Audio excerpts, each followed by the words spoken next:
Buenas tardes, profesora y compañeros de Principios de Derecho Administrativo para Criminología, código doble 053339. Respecto a lo que la materia de esta semana se ha leído y se ha analizado, hago lo que es respectivamente el video pedido. ¿Qué se entiende por derecho administrativo? Bueno, el derecho administrativo es la rama del derecho que se encarga de la regulación de la administración pública y se trata, por lo tanto, del ordenamiento jurídico respecto a su organización, sus servicios y sus relaciones con los ciudadanos. Una definición de diccionario jurídico, por lo que se puede asegurar que el derecho es uno de los actos reales que en su entendimiento más exacto no se puede definir como el mismo. Tiene como característica ser multifacético y con diferentes aristas visuales y prácticas, por lo que el mismo tiene una vasta concepción que hace difícil el poder manejar un concepto definitorio del mismo, por lo que insertadas en las varias facetas de la vida de los grupos o personas que realizan el uso de dicho proceso en la sociedad. Se puede decir que el derecho administrativo es el buen uso de los instrumentos jurídicos y la ordenación de los entes a lo exterior e interior que permite realizar la tarea a su fin, estableciendo modelos de comportamiento necesarios para llegar a dicho objetivo planteado. Las fuentes del derecho administrativo. Bueno, hay dos fuentes, una escrita y la otra no escrita. Vamos a definir primero qué es fuente. La fuente, según diccionario Océano, se refiere al lugar de donde se origina el medio. En este caso, la fuente del derecho administrativo sería el derecho. Es parte del derecho, pero se enfoca en el funcionamiento y operación de medios o maneras para elaborar reglas en derecho positivo. Giorgio De Vecchio cataloga al derecho positivo como el sistema de normas jurídicas que informa y regula la vida de un pueblo en un determinado momento histórico, por lo que la positivización del derecho requiere que se integren las normas jurídicas, las cuales rigen a la nación y son acatadas por la sociedad y sus integrantes como factor preponderante de la voluntad social, suficientemente capaz de afirmarlas y imponerlas, de modo que sean observadas, las cuales se les llaman fuentes de derecho, que son iguales o similares para todas las disciplinas jurídicas de acuerdo a la rama de importancia que implican. Para el derecho administrativo, las fuentes de aplicación que más se utilizan son: número 1, la fuente escrita. Esta se refiere a la capacidad de poder que posee el Poder Ejecutivo y órganos del sector público, detallando los aspectos del organismo y sus relaciones en una ley vigente hacia la sociedad, por lo que el bloque de las mismas son denominadas legales, por el hecho de hacer una regulación de la administración pública, dando un sentido formal a las regulaciones de los entes nacionales y la sociedad en torno a lo que el mismo ser humano raciona como moralmente estable de acuerdo a las normativas vigentes, las cuales son obligatorias jurídicamente. Recordemos que cuando se hablan de moralmente estable, quiere decir que son comportamientos de acuerdo a la regulación que la misma sociedad o los entes sociales catalogan como capaces o como comportamiento moralmente bueno. Bueno, tenemos la Constitución Política, que según la misma Carta Magna tiene dos clasificaciones, una material, la cual se refiere a la forma de vida del ser humano en su región y las prácticas que emprende en su haber, y la otra que es formal, que La Salle la determina como el documento escrito o hoja de papel conferida con las letras y símbolos para su posterior interpretación.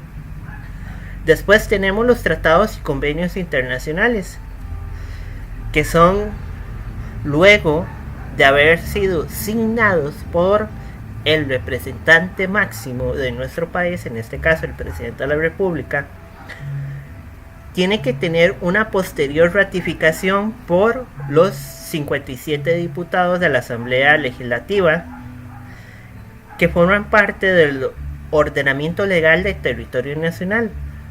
El Código Civil en su artículo número 5 dice que estos no serán de aplicación directa sin la aprobación de la Asamblea Legislativa, posterior publicación en el Diario Oficial. En este caso, para nuestro país, el Diario Oficial es la Gaceta. Después tenemos en un tercero las leyes, que son el ordenamiento jurídico de las fuentes escritas o no escritas, el cual tiene dos factores: la ley como acto formal y obligatorio, con su aplicación del criterio formal conduce a ser un acto proveniente del Poder Legislativo, los cuales son puntos de vista formales y materiales que el mismo ente enfatiza como criterio de acatamiento obligatorio y general para la región en la cual tiene su jurisdicción. Aquí entendamos región como lugar. Puede ser la región jurisdiccional, la región contencioso administrativa. Es el lugar en donde se ejecuta la ley.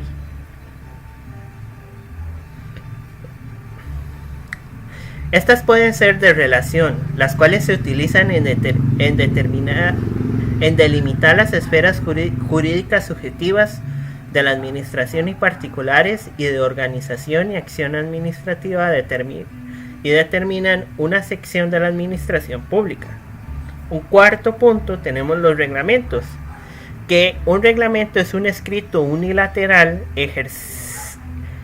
ejercida por la administración, el cual tiene efectos jurídicos generalizados en forma directa, produciendo efectos o acto de un número impreciso de casos o personas, en este caso.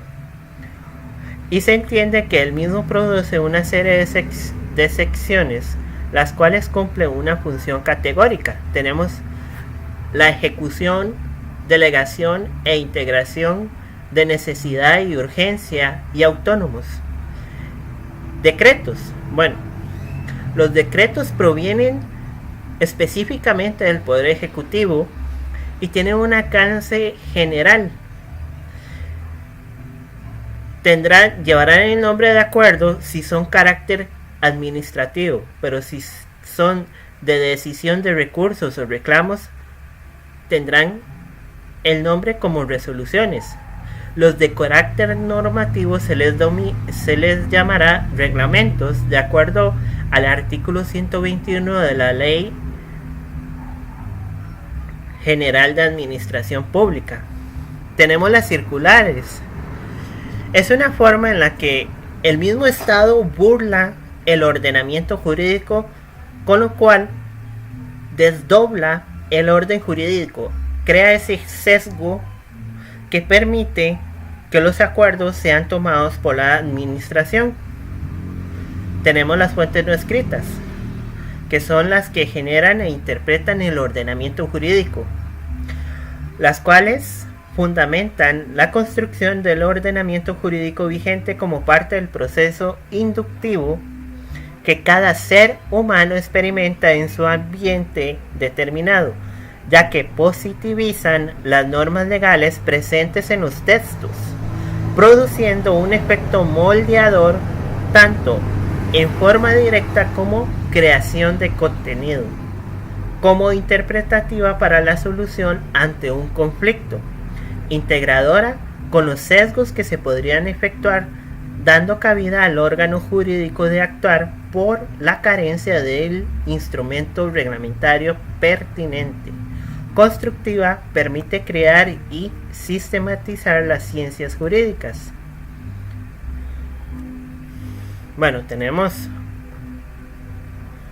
los principios generales del derecho. Bueno, estos principios generales del derecho son los que el operador del derecho estima en un periodo de la historia como necesarios para el orden jurídico y social de la ciudadanía en general. Son reglas, convicciones o ideas ético-jurídicas para condicionar y orientar la creación, aplicación e interpretación del derecho. Los principios generales del derecho son los valores fundamentales que construyen el ordenamiento jurídico, siendo de carácter humanístico y positivista a partir de las normas escritas.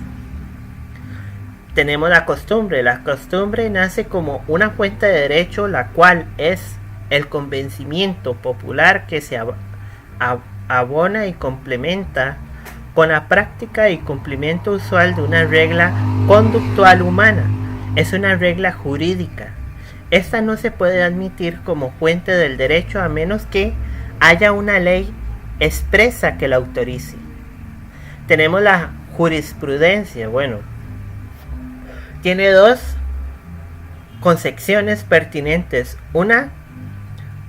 Una vista desde el conjunto de normas y principios contenidos en las decisiones de los órganos jurisdiccionales que identifica jurídico con derecho positivo, y la otra tiene que ser observada de acuerdo con la interpretación que el mismo orden público reitera y concuerda con otros órganos, la cual está más generalizada. El juez emite una norma que la misma crea otra, la cual no es generalizada, sino que se acopla a nivel personalizado, donde el sentido individual a la norma, precisándola, dándole ese sentido, por lo que se puede concluir la forma abstracta que la jurisprudencia tiene en su haber, la cual llega a plenitud cuando el juez aplica o reitera la norma, condicionándola a la voluntad del juzgador de acuerdo con el criterio interpretativo que se emite por la causa. Tenemos la doctrina. La doctrina tiene su constitución en exposición científica por los juriconsultos, o sea, los juristas consultados, los cuales realizan su presentación del problema y derechos, abordando soluciones propuestas, permitidas por la sistematización de la norma y la interpretación propuesta. No es motivo doctrinal de fuerza de ley, ya que depende de las opiniones que no tiene consagración oficial, lo que permite que los mismos entes juzgadores emitan un criterio diferente a lo que se plantea, por lo que forma parte de las fuentes indirectas del derecho.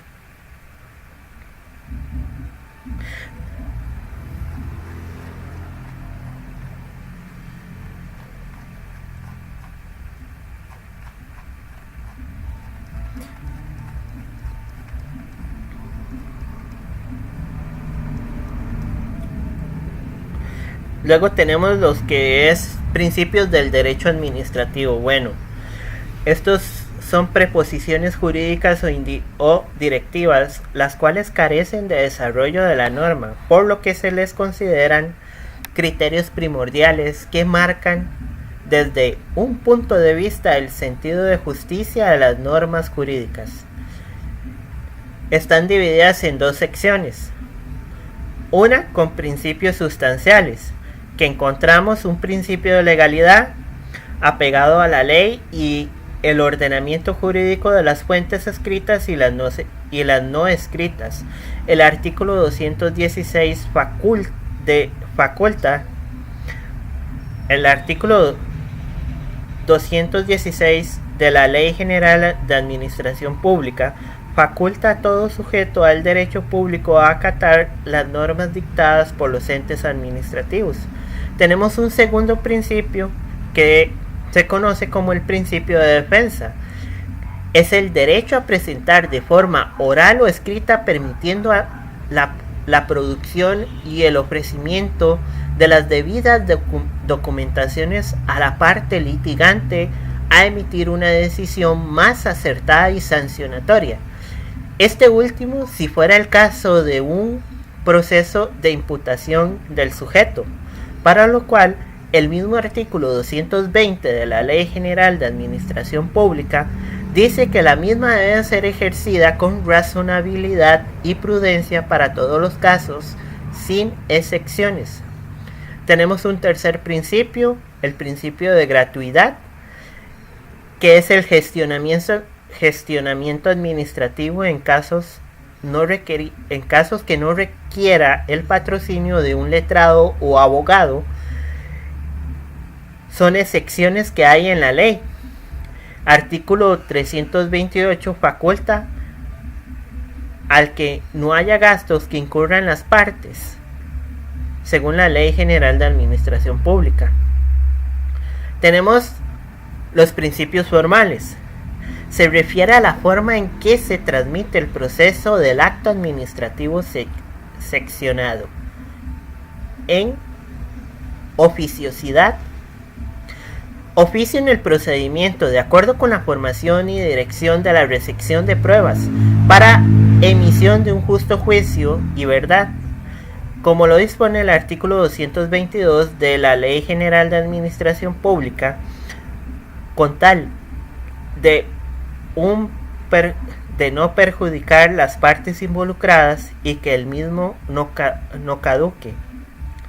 Tenemos el informalismo, que está a favor del administrado, ya que es tarea de la administración encontrar la verdad de los hechos acontecidos en procura del interés público y social. Tenemos eficacia y eficiencia, referido al alcance que tiene en fines públicos el acto administrativo de una forma mucho más expedita y con el máximo aprovechamiento del recurso público. El artículo 225 de la Ley General de Administración Pública establece cómo se debe guiar la actuación pública. Tenemos la comunicación del acto. Es la notificación del acto en forma escrita y con constancia del medio utilizado para el administrado de parte del administrador en curso. Generalmente se hace de oficio. Artículos 134 y 135 de la Ley General de Administración Pública faculta el modo y medio de instrucción empleado por el ente administrativo, el cual debe ser en casos de otorgamiento de cargos, puede usarse como herramienta para acortar gastos. Sujetos que participan en el derecho administrativo. Se visualizan dos sujetos: la administración pública, que es el conjunto de órganos jurídicos públicos creados por las leyes, las cuales actúan mediante organizaciones que tienen como fin primordial el dotar de los servicios de interés general a todos los usuarios, y el administrado, que es el sujeto pasivo de las relaciones administrativas. Bueno, tenemos normas relevantes. La Constitución Política, artículos 9, 55, 73, 84, 85, 169, 188 y 189 de la Constitución, establece que el Estado se divide en tres poderes: ejecutivo, legislativo y judicial, y un cuarto poder, que es el Tribunal Supremo de Elecciones. También marca que en cantones la municipalidad es el responsable de la regulación del poder y goza de autonomía y son sujetas al gobierno nacional. Autonomía también tienen las instituciones como la banca estatal y aseguradoras y organismos que la Asamblea Legislativa cree. tenemos la Ley General de la Administración Pública. En su artículo número 1, prácticamente dice que la administración pública estará integrada por el Estado y sus entes públicos, los cuales tendrán personalidad jurídica y capacidad de derecho público y privado. El Código Procesal Contencioso Administrativo, en su artículo 1, inciso 3, nos dice que se tiene que entender como administración pública a la administración central, o sea, y los tres poderes de la República: ejecutivo, judicial y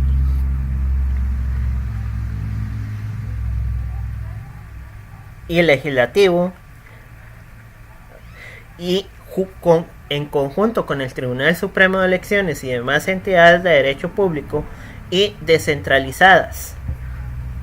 Después tenemos la Ley de Contratación Administrativa. En su artículo primero dice que habla sobre la manera en el que los poderes de la República y demás entes y órganos estatales deben contratar. El Código Civil, en su sección de entes y órganos de la administración pública, artículos 33, 34 y 36, habla sobre la capacidad jurídica de las personas durante un periodo de tiempo. Presenta al Estado como personería jurídica. Muchas gracias.